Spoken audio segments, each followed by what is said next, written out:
Welcome to LOA Today. Walt Thiessen, Thomas Wells, and Alyx King here on this Friday, January the 18th, 2019. It's 8 a.m. in New York, 5 a.m. in Los Angeles, 1 p.m. in London, Sydney, Australia is at 12 midnight. Wherever you are in the world, thank you for joining us for another episode of LOA Today, your daily dose of happy. And I am happy today. I keep telling myself that this morning, despite the fact that I just had to reset my Facebook password. But these things work themselves out, and we finally got there. Finally got the thing going. I have this kind of crazy setup to make all of these feeds work all at the same time on my computer, and every once in a while I have to clear the cache and the cookies because Facebook loses its cookies. So.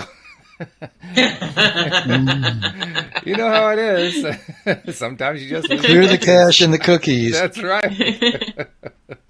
No, but it's all good. It's all good. And in the interest of passing along information, I'm going to give you some news that sounds on the surface like it isn't happy, but actually it's good news because we know about it and we can do something about it.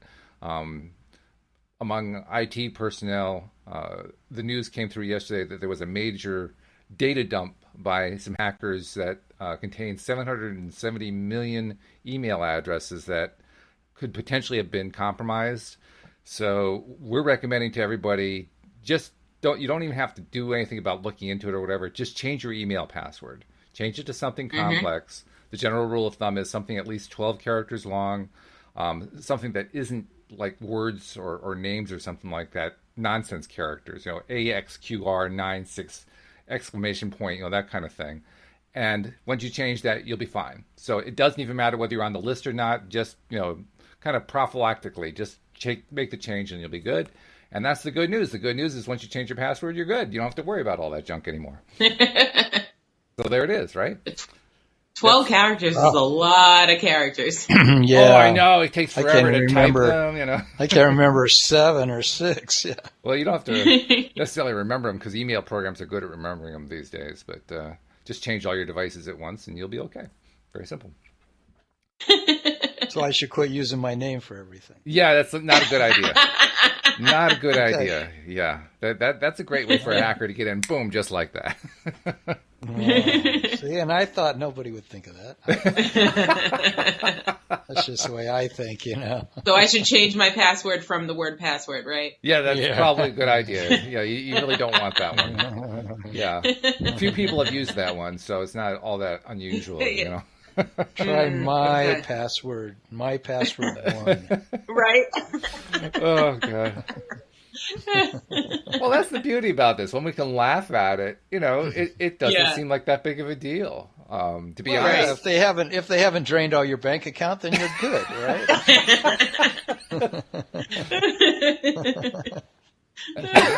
That's the only thing that would make it kind of make a bad day, Yeah, right. That's true.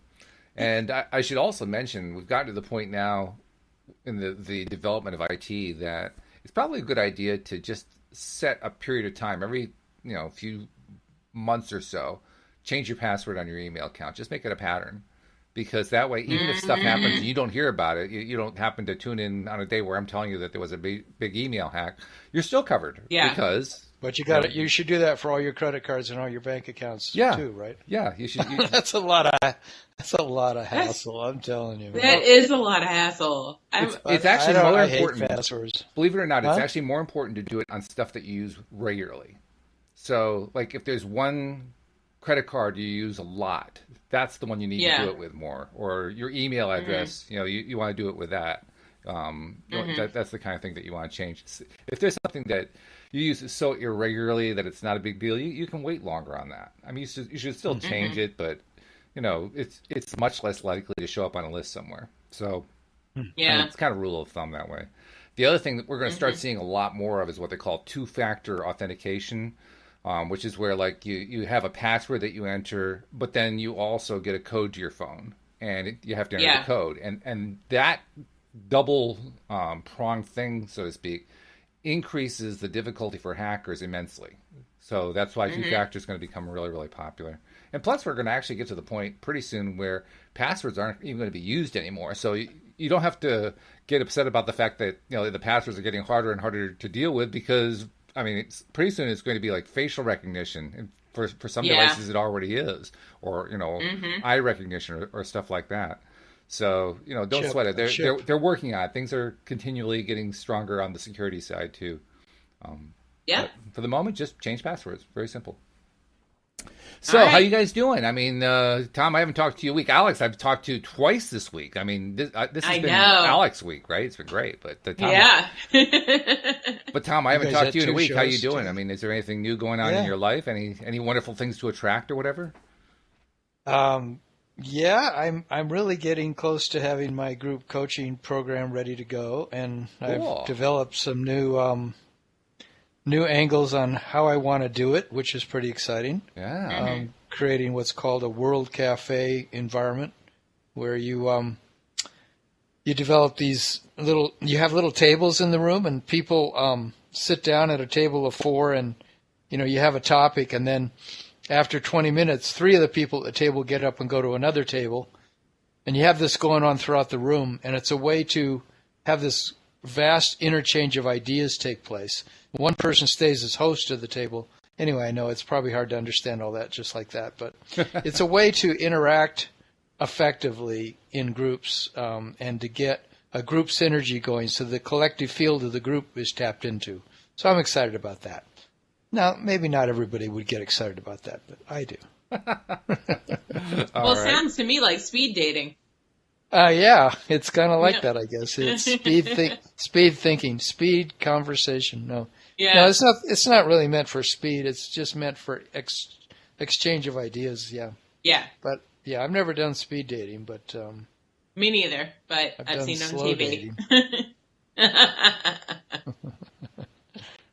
Okay, so what's going on with you, Walt? Anything exciting? So how is this speed? I'm still stuck on the speed dating thing. How is setting up a coaching program like speed dating? I'm missing that one. It does. Well, I was talking about the rotating of the tables. Oh, okay, the rotating the tables. Oh, okay. Yeah. Going from person to person. Yeah. Right. Okay. Okay. All right. Well, that makes some sense. I guess that's good. Yeah. But what's going on with me is, I am finding myself being more and more committed to doing my morning routines and my routines throughout the day, my processes. I'm doing longer and longer mirror exercises each morning. I have my little vision video that I put together, and I actually started working on improving it today. And throughout the day, I'm trying to take more time to just kind of stop and do some appreciating and do some feeling good. So, I mean, that's probably the biggest news. It sounds small, but on the other hand, it's huge, as we all know. It is. Mm-hmm. So that's. So you seeing changes in your life that you're happy about? I can't say that I can point to, here's this thing that's manifested that I've been really wanting to have happen, but I'm feeling it. I'm feeling it to be better. I find that my mood is better. My ability to stay in that high-flying disc is better. So that, to me, is the victory. And that's what I keep concentrating on. That's what the big improvement is. Because I know if I just keep staying on that, it's going to all turn into the stuff that I really want it to turn into. Mm-hmm. Yeah. So how about you, Alyx? What's new in your life? Well, I actually want to take time out to say happy birthday to Nasha today. Happy birthday, Nasha! Happy birthday, Nasha! Yeah, all right. She's turned 40 today. Woohoo! So I'm very excited. Fantastic. So young. I know. See, these things are all relative. Yes. Yeah. To me, that's so young. I'm so jealous. He's thinking back to that many years ago. That is a long time ago. Well, it's still ahead of me, so I'm lucky. Oh, girl, you got it going on. I'm telling you. Oh, you guys are. But other than that, no, same old. Just living life, loving it. That's good stuff. That's what you got to do. Mm-hmm. Yep. Weren't you having a big party or something last time we talked? No. No big Seems like party. you were having something at your house. Oh, I was going to my BFAM's house to see his baby. Oh, maybe that was it. Yeah. Cool. So I did that last week. She's adorable. Cutest thing ever. Did you have some great question for us today? Actually, I'm trying to deal with the fact that I just had to change my Facebook password, so I can't even see the feed right now of comments, and I'm trying to talk with you guys and fix that at the same time. So actually, I don't have a great question to draw up, so to speak. So I'm going to turn to you guys. Like Alyx, have you a question we can address that will kind of get the brain cells going this morning? Yes, I do. I want to pick up where we left off yesterday on what do you think is good? What steps are good to take when you're not feeling your best and you want to get on a higher vibration? That's a good question. That's really good. I would say yes.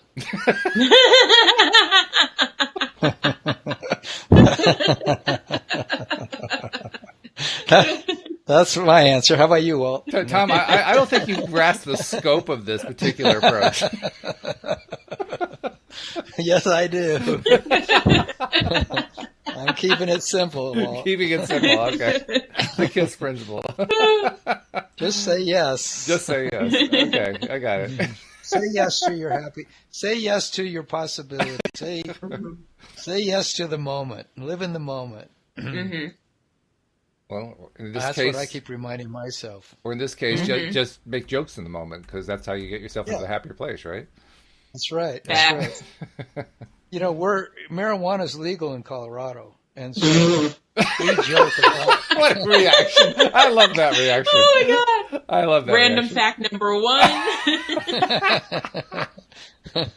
Well, I mean, I was on a conversation with somebody the other day, and just cracking up for about an hour and a half. It was just great. It was just so much fun. But I'm not always like that. But I like it when I am like that. Mm-hmm. Yeah. It's really wonderful to feel happy. So I'd say that's probably the main answer. If you're not feeling good, get happy. Yeah. It's true. That's easier said than done sometimes. No, but it's true. It's true. I mean, that's what we're all aiming for. That's what we're all trying to do. So, yeah, I agree with that. I can also mention that... The question is, how do you get there? Well, I was describing this morning. I've increased the amount of time that I spend on my processes. And it does work. It is making me happier. Or more precisely, I am able to reach for higher levels of higher vibrational levels. And in the process, that feels happy. Interesting thing about happy, too, by the way. I was, you know how Tom, in the back of Asking It, is given this list of the 21 steps on the emotional guidance scale. I was looking at it to get a sense of, what are some of the unexpected anomalies or, aspects of it that you don't really think you would normally see there. And one of them is happy is not at the top of the list. Happy is on number 3. Which is really and the very top is what, ecstasy or it's actually no, it's not the drug, no. Oh, you guys have drugs on the mind today. You guys got to stop this. I mean, really. No, you're the one that said it. It's all Tom. It's not me. No, I live in Colorado. It's Colorado's fault.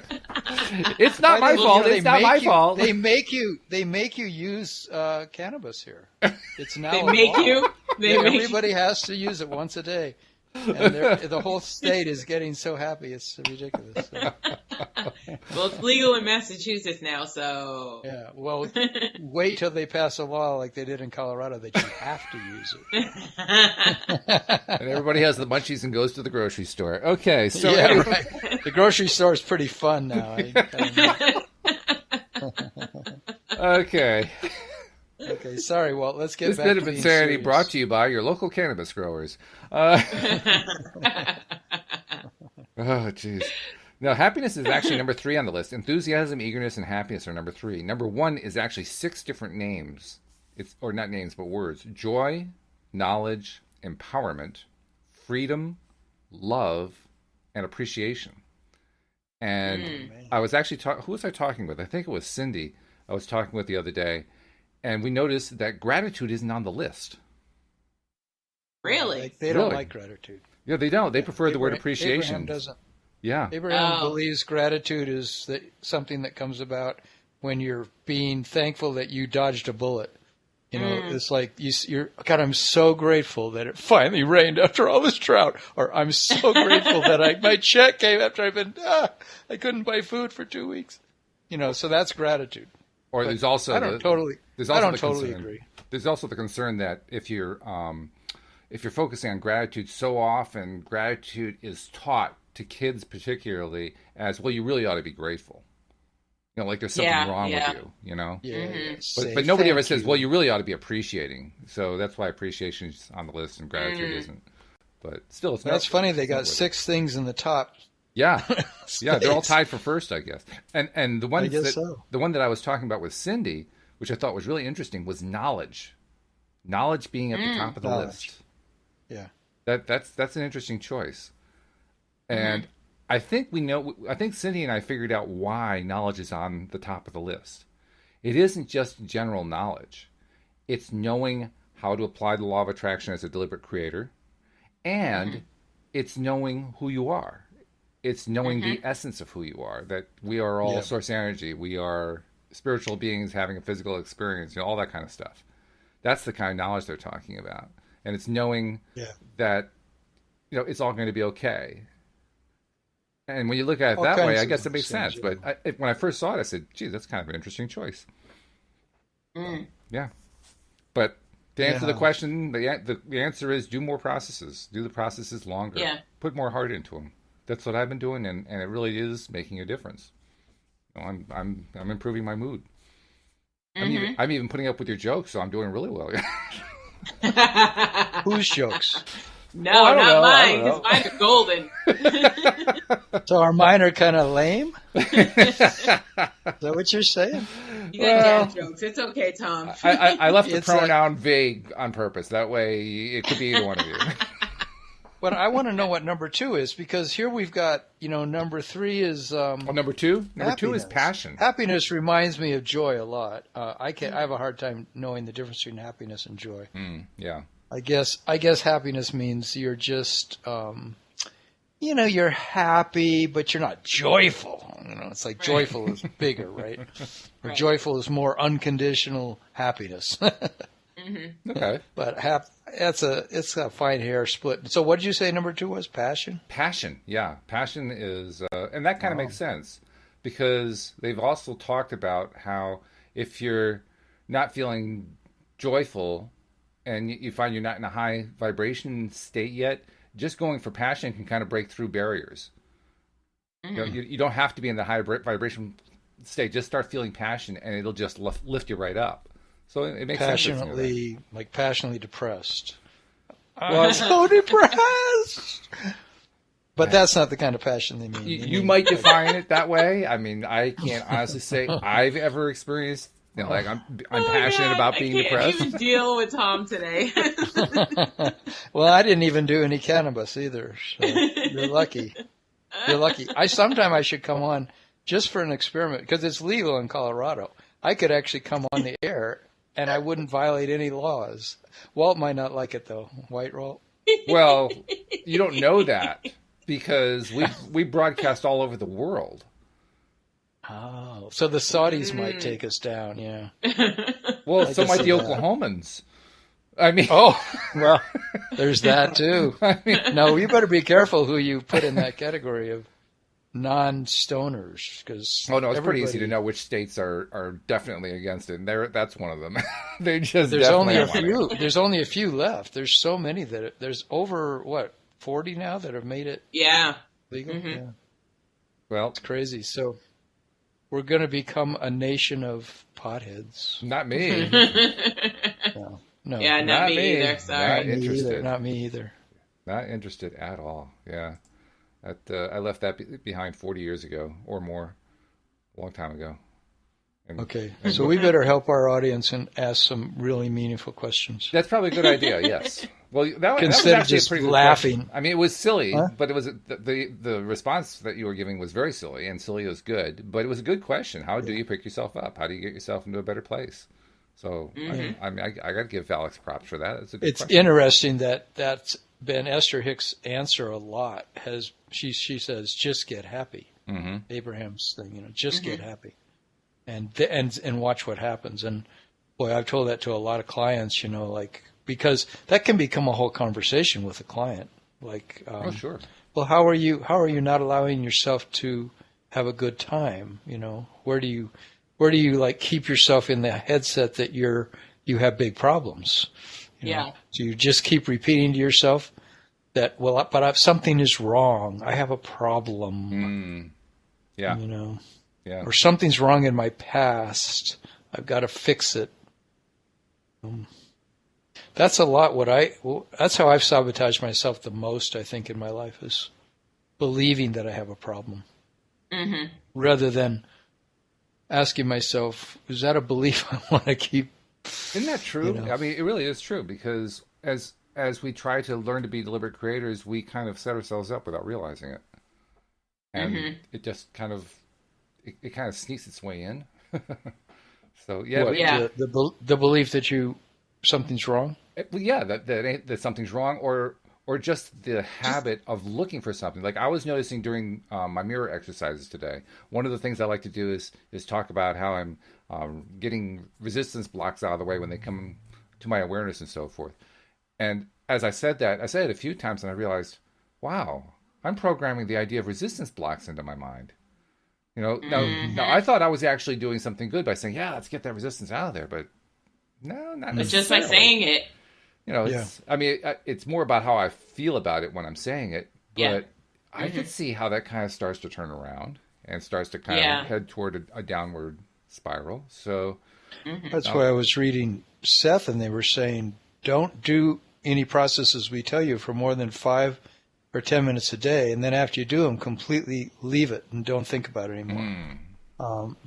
And even though the process is completely positive, like you spend 5 minutes thinking, like closing your eyes and visualizing the thing you want in your life.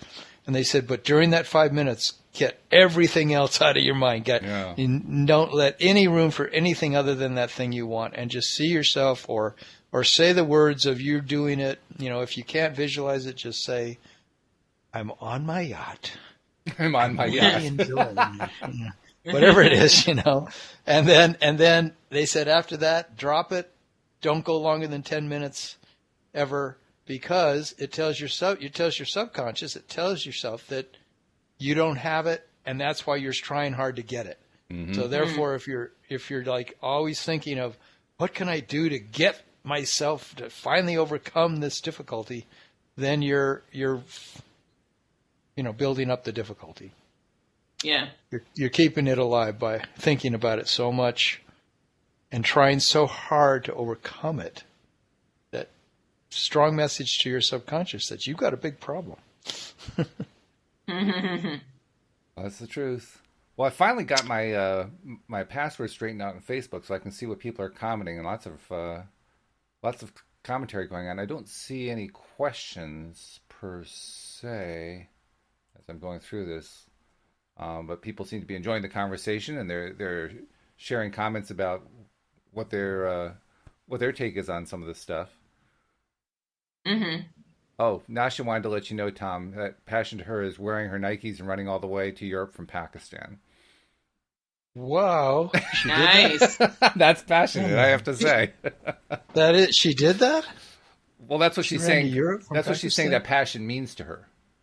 Well, that is passion, yeah. Yeah, I mean, that's really passionate. So, but she is young. Yeah. Oh, yeah. That's great. Well, that's also the kind of point I was making, that, you don't want to talk about, even when you're doing your mirror work, you don't want to spend a whole lot of time on blocks and resistances. You want to turn it into, energy is flowing and feeling good and that kind of thing. And that's what I was trying to remind myself of. Well, that's kind of what she was doing.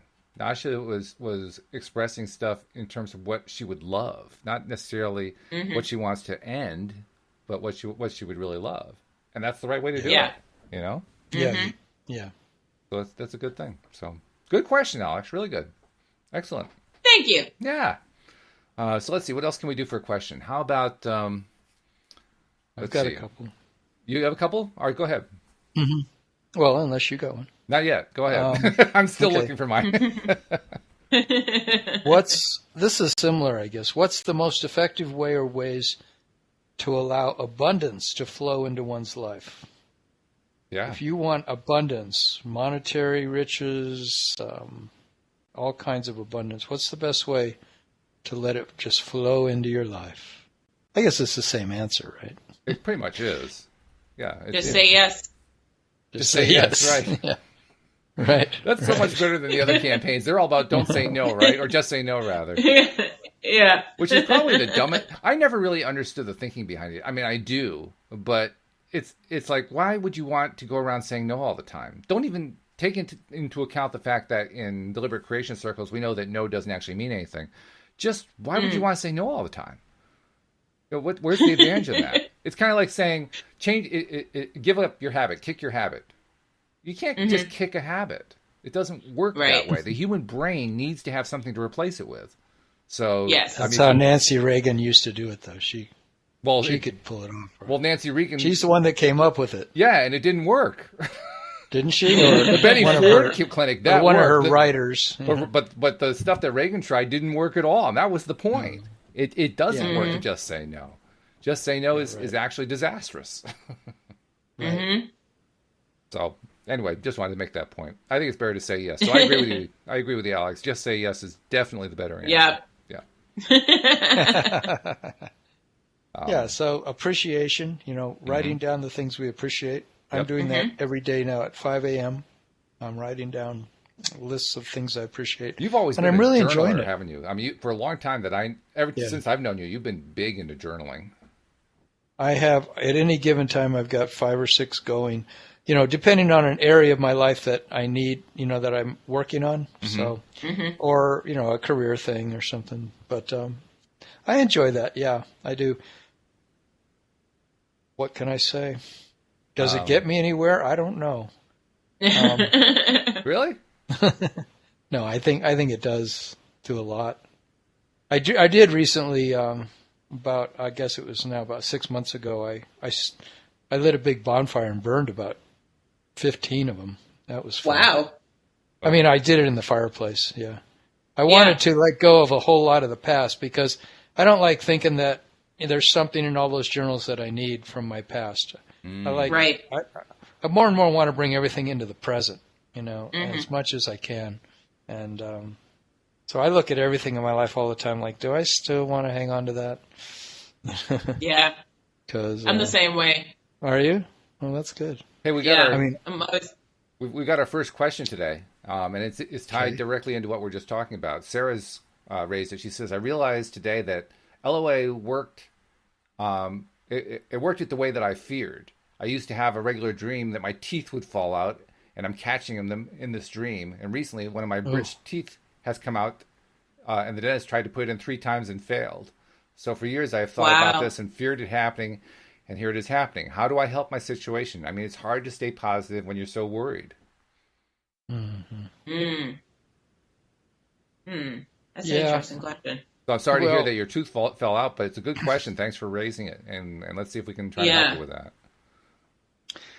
I think that the first thing that I recommend is to make peace as much as you can with allowing that to be your body's telling you something, and to be able to, if it takes sitting there, laying there with your eyes closed and just feeling into what's going on, because the body is the last place that things show up that have been denied or repressed or otherwise are trying to get us a message to us. And I'm sure the dreams were trying to get the message, and now the dream is turned into the living dream of your day-to-day reality. And I think it's really important that we try to make peace with it, not to say that it's going to continue into the future, but just say, I guess it's okay that I've arrived at this place. I've got to make peace with that and bring a loving energy into myself, that I appreciate myself just the way I am. It's okay that my teeth are falling out. I hate it, but it's okay. And now I'm going to ask my body to show me what it is I need to know to open my heart to receive my healing, to receive my wholeness. How do you do that, though? That's a whole other thing. I don't think I'd actually say it's okay for the teeth to fall out. I think I would say that I'm okay with getting the message I'm okay with getting the message. Yeah, then. Okay. getting the tooth falling out, leaving a message. That's good. I understand that. Right. And in fact, you and I remember for a number of episodes, particularly last summer, we talked about this issue from a lot of different angles. And one of the main questions that we were trying to kind of get to the bottom of was how do you make sense out of what the message is when it isn't clear to you what the message is? I mean, we try to say things like, I appreciate the message coming through. I appreciate what you're trying to tell me. But sometimes the message is right there and we can't see it. And I haven't asked you this in a while, Tom, but have you any later insights, anything that's come up in the last month or two that you thought of that helps us to get past, I don't know what the message is. I can't really tell what it's telling me. Well, I think I have to get really quiet to hear what my beliefs are.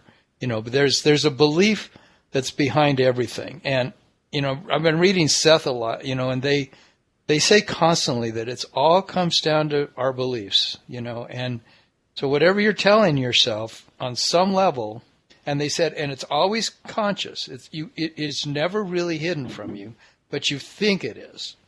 So that's another catch-22. Oh, really? So I have some kind of belief I'm running on myself that's keeping this situation alive. Mm-hmm. And because we're always creators, we're always capable of creating something new to change our situation. It's just these old beliefs that we believe in, that we believe them so strongly, and we repeat them so frequently to ourselves that they keep that situation in place. Yeah. So, by the way, Jamie pointed out that Louise Hay's book says that toothaches are representations of indecision. Ooh. Yeah. So, and Sarah actually acknowledged that she's definitely tried to make peace with it. She doesn't understand why she was scared because it's not as bad as she thought, which is good. Good for you, Sarah, for doing that. But maybe look at, are there areas in your life where you've been indecisive and it's kind of turned into a negative spiral along that line? It's a good thought, a good thing to consider. Mm-hmm. Yeah. I would wonder myself if it was my dream, that my teeth were falling out. I would wonder if I was losing my faith in the fact that I could process things that I take in, that I could, because our teeth are used to process our nutrition. And if I felt like I can no longer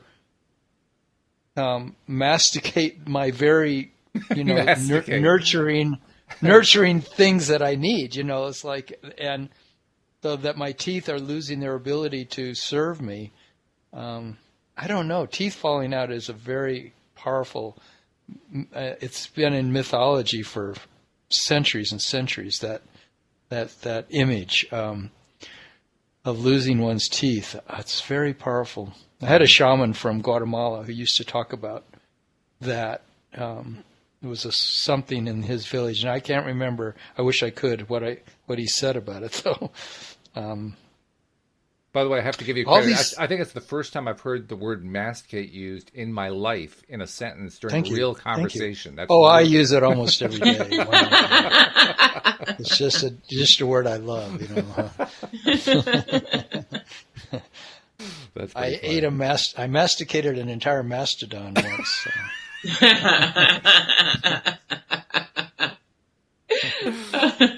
Just don't get the bones in your teeth. That's all there is to it.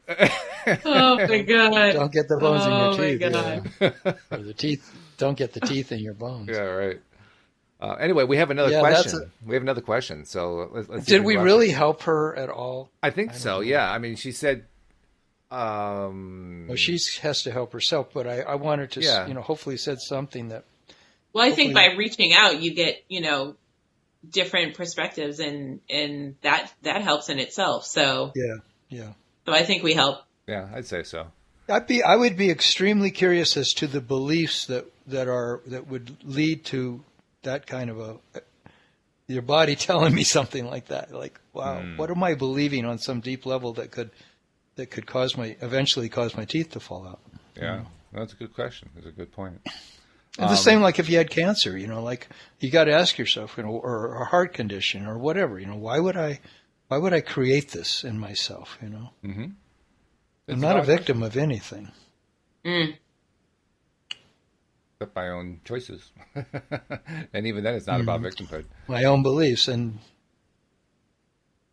go ahead. So you were... So Yuki, so there's another question? Yeah, Yuki has a question. Yuki says, what do you recommend about trying to let go of disappointment? I lost my job and I've been trying to remain positive, but it's difficult to have the energy to get things done.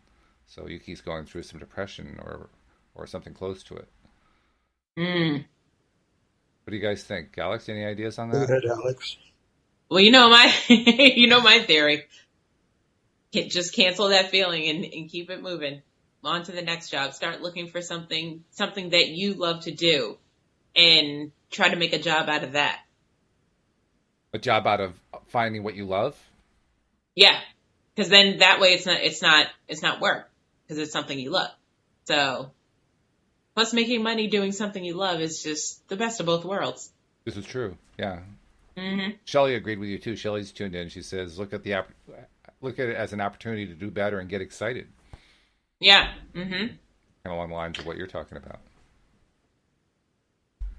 I would say, remember that every moment is brand new. It always helps me to do that because I'm always only really going forward from this moment forward. And so maybe write down the beliefs that you have about why you're disappointed. What are you telling yourself? What's the inner dialogue that you're telling yourself? And write that on one side of a page and with a line down the center of the page, and on the other side, in the same space across from it, write what's a new belief you could tell yourself that you would prefer to have going forward. A new, better feeling story. Yeah. And ask yourself, do I feel good about accepting that new story? Or do I need to sit for a while with this disappointment and let myself feel it and accept the fact that I feel sad? And it's okay to feel sad. It's okay to feel like, oh man, I wish that would have gone different. It feels shitty. It feels bad inside me. And feel it and be with it for a while. And when you're ready, move on. It's called grieving. It's a normal process. You grieve the loss of something. But you can, if that just becomes excessive, you can. And also, like, one of us was saying, go out and do something different, completely different too. Go and say to yourself, what do I really love in my life? And then try doing it for a while. And sometimes it takes a little while to change the momentum of disappointment into a momentum of excitement about something that you love.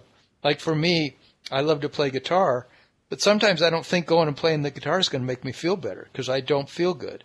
But I sometimes say, I'm going to go do it anyway. And I go do it, and if I stick with it for 10 or 15 minutes, all of a sudden I'm really digging it. And then it just takes me into another space. Yep. Or go out and go for a walk. Nature so much can pick us up, Well, that's if we let ourselves. When we have a list of go-to items, I like to have a list of go-to items, usually a short list. But the things, the top 5 things that always give me some kind of a lift. So that when something goes wrong, I can go do one of those 5 items. And I mean, it's gotten to the point now where it's pretty easy for me to remember at least the first 2 or 3. I mean, it's nature walks, music, and doing podcasts. Those are my 3 things, and I love them. I mean, there are others too, but those are at the top of my list. And those will get me a pickup like 95% of the time.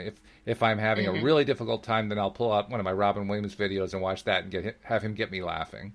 But just having that list available, a short list of items that you can go to just to give you a pickup, that can be really helpful. Because you know how it is when we're in a bad space, we forget what we're supposed to do.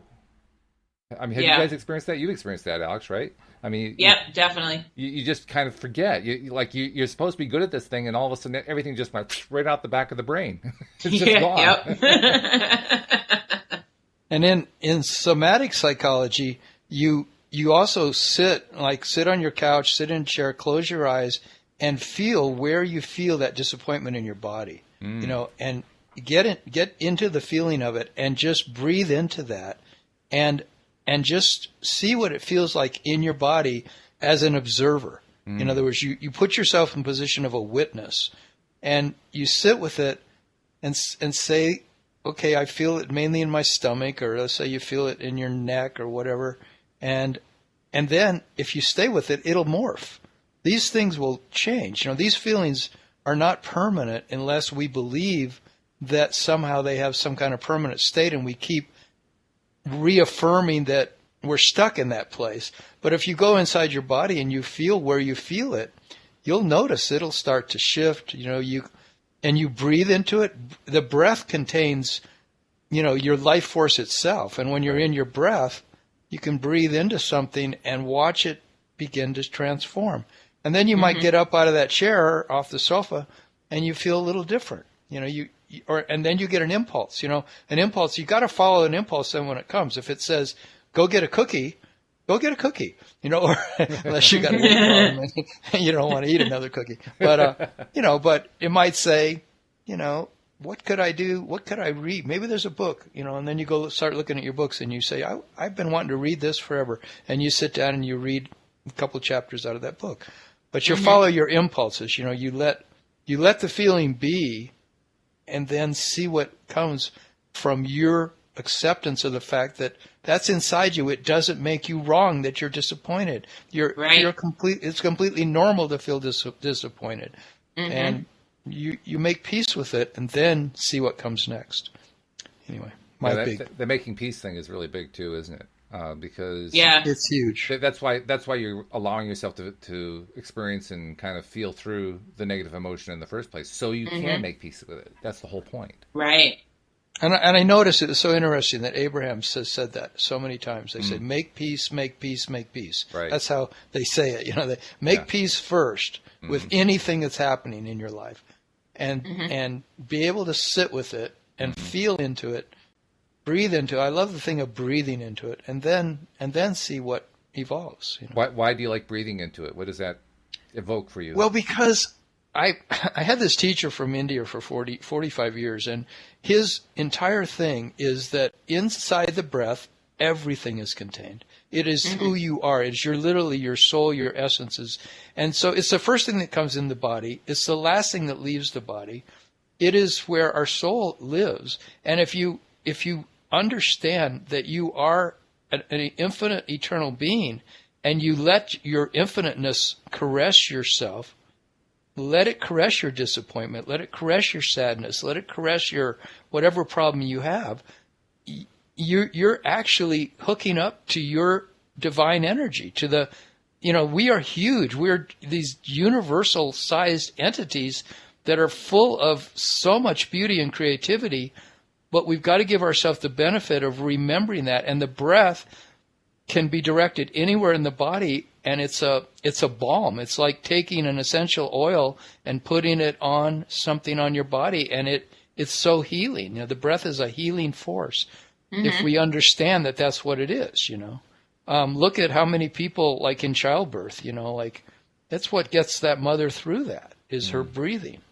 And they say that when you're dying, if you just relax, and when you're dying, let your breath just be with your breath. You'll just go so smoothly and beautifully, because your breath is it's your loving self. That's you. And it's a wonderful thing. That's why meditation is so highly recommended by Abraham and so many people, because it's often a way to be with your breath. And by the way, Yuki was definitely tapping into what we were talking about. Yuki said, I try to look at everything as a lesson. So what was the disappointment, loss of job trying to teach me? So definitely on the same wavelength as what you're talking about. And I also have to know. What was that? I say we all have the answers within us of how to deal with everything that comes up. Everything is within us. We don't have to turn to books or anything. It's all there if we just get still enough with ourselves and make everything okay. Whatever's happening is life itself. The life itself has the answers for us constantly. If we can just relax. Now, I know I'm preaching, and forgive me for that. But I'm trying to convince myself that that's true, and I do believe it. I think you probably do. Actually, Alyx, I wanted to ask you, what processes do you use to, if you fall into you feel yourself starting into that negative vortex, how do you climb out? What's your best way? Laughter. Laughter is my very best way. So I find something good on TV, or I usually go to Netflix and look for like a stand-up special. Like there's always one coming out like every week. So yeah, that's my best way to do it. that makes sense. Well, you're a comedian, so of course where else you're going to go, right? You go to your strength. Yep. Exactly. Stephen Colbert gets me laughing every time he does another one on Trump, another one of his monologues on Trump. He's so funny. Well, there you go. You can even take something that's really negative and turn it into a way to feel better, which is cool. Yep. By the way, a couple days ago, Siraj posted that he had this upcoming talk. He's used to giving talks to groups of like 30 or 40, but he has a talk coming up where he's talking to 500 people. And he was feeling nervous about it, and so we were giving him some ideas on, how to get excited and all that kind of thing. Well, he wanted to let us know that talk is coming up today. And wow. Yeah, so we wanted to say, go for it. Get excited. Yeah. This is going to be great. Congratulations. Before you get up there, sit there and breathe. Follow your breath. Mm-hmm. That's what I used to do. I spoke in front of 2,000 people once, and I was like a mess. It was like I could feel the sweat beads dropping off me. But when I got up in front of everybody, it was like I totally was just in a zone. It was like when an athlete goes into a zone, Yeah. and everything just totally smooth. Yeah. But I was so terrified before I got up. It's a common reaction. So I breathed. That's what I did. I just did a lot of breathing and, best I could. Yeah, well, that's what. Yeah, the nervousness only comes before. So, but you just know that'll pass. And Tom's right. Once you get on stage, you go into a zone, and it's totally different, and you feel at ease and comfortable with everybody in there. And an interesting thing too about anything. I mean, in your case, Alex, you've been doing comedy in front of groups of people too. Mm-hmm. No matter what it is, giving a talk, doing comedy, anything that you're doing like that, the first time that you go in front of any size group, you feel that fear. And then you do it a few times and the fear subsides. And then the group gets a little bit larger and then the fear kicks in. And then you go through it and the fear subsides. So really, we're basically reliving the same thing over and over again. But it's the same thing. Yep. And the experience tells us this too shall pass. It's not going to stay, right? Yeah. And fear is often, in those cases, I say it's excitement without the breath. That's the way Gay Hendricks described fear. It's excitement without the breath. Mm-hmm. And when you recognize that, I'm also just really excited to be getting up in front of all these people. Yeah. It's not just that I'm terrified and I'm going to blow it and. Yeah, but also remember they're there to see you. Yeah. Yeah. So get excited about that. Yeah. Exactly. I mean, Joel told the story one time of how he had to speak in front of, I think it was 5,000 medical professionals talking about his basic topic about, positive thought and... that's a huge audience. Yeah. It's gigantic, and it had the effect on him that we've been talking about. Mm-hmm. And then he got out there, and he's giving his talk, and he sees these medical doctors in the audience taking feverish notes on what he's saying. And he realized he actually had something of real value to give them, and that calmed him down. So that's what I'm saying. They're here to see you. Exactly. Yeah, remembering that you actually do have something of value to give to somebody else. Yes. When you're doing that through your presentation or your comedy or whatever it is, that's a wonderful thing, and it's an empowering thing. Yeah. Yeah. So let's. And there's also a collective field that you're tapping into. So there's really there's quantum field exists between all of us. Yes. And when you tap into the fact that everyone is creating that moment together, it's not just you.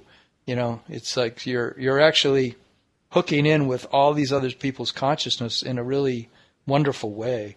So, that's also going to give you more enlightenment in your speaking or in your playing your music or you're doing your comedy. You're bringing something forward from that field, the collective field of all those people. You're becoming a focal point for that. And So there's that added grace, you might say, the added benefit of the fact that this isn't all on your shoulders. Right. It's just not you against the world. It's you with the world. That's true. It's you hooking into the unitive consciousness, that collective consciousness. By the way, Suraj also mentioned, he expressed appreciation to what we were talking about. And he also gave a little detail about one of the reasons for him why looking forward to talking to this group was a little nerve-wracking. He says, for me, it's a technology-related talk, and I'm leading my company, and my company is expecting huge business from this talk or presentation. That's why I was in phobia. Well, that makes sense. You see this as an opportunity, and you're not really sure what's going to come out of it. I mean, is it going to really pay off the way you're hoping for? So, of course, you're feeling nervous about it. It's a lot of pressure. Yeah. And the way to take that pressure off is to say to yourself, anything that comes out of this is a benefit. It's better than what you had before. Anything that comes out of it, it doesn't matter what it is. Just the fact that you're sharing good information, and if it's technology related, these days, any good technology information that we can share with other technologists is going to produce wonderful results somewhere. So just start with that. Just start with that alone. And that'll get you into the frame of mind that you really need to be in. And then when you're in that frame of mind, well, then you actually start reaping the rewards that you're looking for. So it's getting in the frame of mind first, and then believing while you're in that frame of mind that what you have is valuable. What you have is good. Yeah. Right? It's like, I agree. It's like when you're doing comedy. You have to believe that what you're doing is helping people. It's helping them to laugh. It's helping to entertain them. It's helping them to relax, right? Isn't that part of your mindset when you get on stage? Yeah, it's just you're up there for 5, 10, however many minutes, and you're there to take their mind off of whatever ails them or what's going on in their lives. Like, that's why they paid to come see you. Right. Yeah. Yeah, and you're a channel. That if you're open to the fact that when you wrote your speech or you wrote your comedy or you wrote your song, that you were receiving something from the universe, something beautiful. Something of value, like what Walt was saying, but then, knowing that it's bigger than just your mind and what your ego could come up with. There's something bigger taking place, and you're the delivery of it. You're the one who's the vehicle for it, but it's not all based on your self-identity and your self-worth, It's bigger than that. That's where the mirror exercises and similar processes are so valuable. Journaling does the same kind of thing.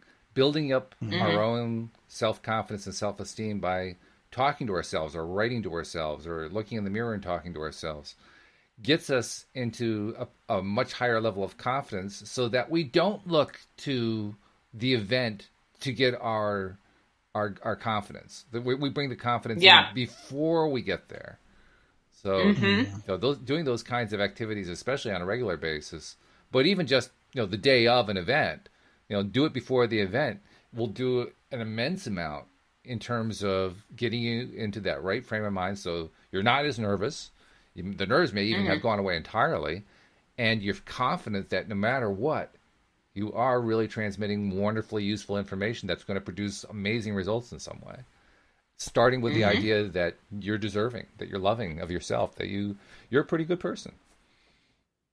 Yeah. And there's help from the unseen realm, that source has got your back, as Abraham Weiss says. Like, can you believe that there's something like universal consciousness that's got your back, that's much bigger than what you think you are, you're part of something, wonderful, and there's these unseen forces that care about you and love you, and they're supporting you. So you're not completely alone here, That's a great point, because we often forget that source energy that we're connected to is where all the power that we have comes from, and that's what we got to let in. So you're right. We want to maintain and develop that connection with what I call my inner Walt, that inner part. Yeah. Yeah. IW. The IW, right. IW.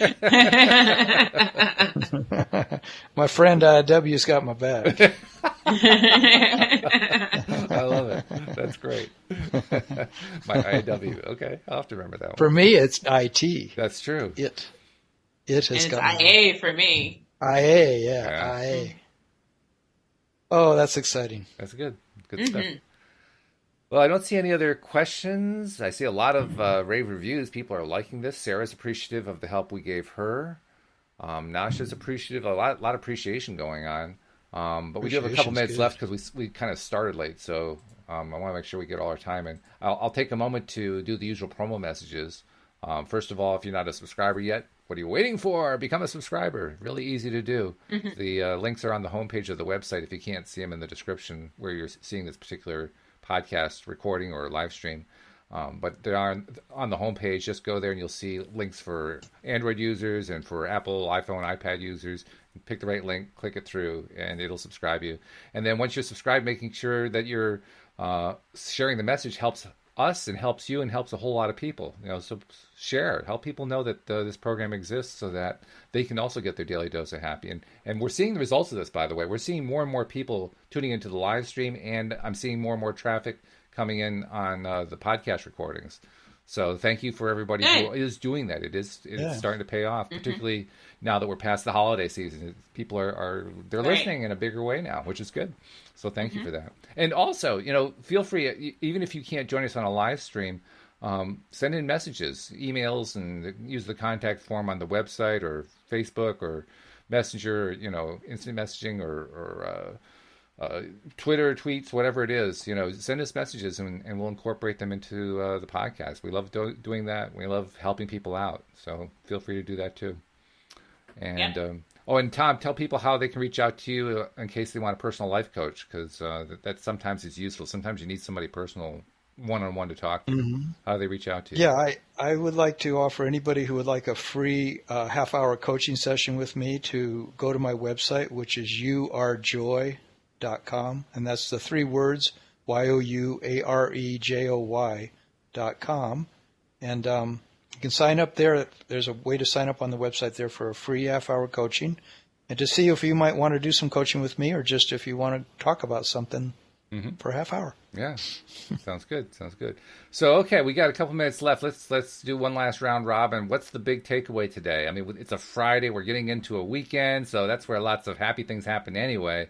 But we've also... It's a freaking weekend. It's a freaking weekend. There it is. Freaking weekend. But what's the big takeaway? Because we talked about some cool stuff here. What do you think is the best thing that we hit upon here, Alyx? I mean, what's the thing that really sticks out in your mind as... This is the one thing that if I'm going to remember one thing coming away from this, this is the one thing I'm going to remember. I can't think of the word, but peacefulness, being at peace with things. Oh yeah, yeah. That's huge, isn't it? Making peace, that's everything. Yeah, that's good. How about you, Tom? What's your big takeaway?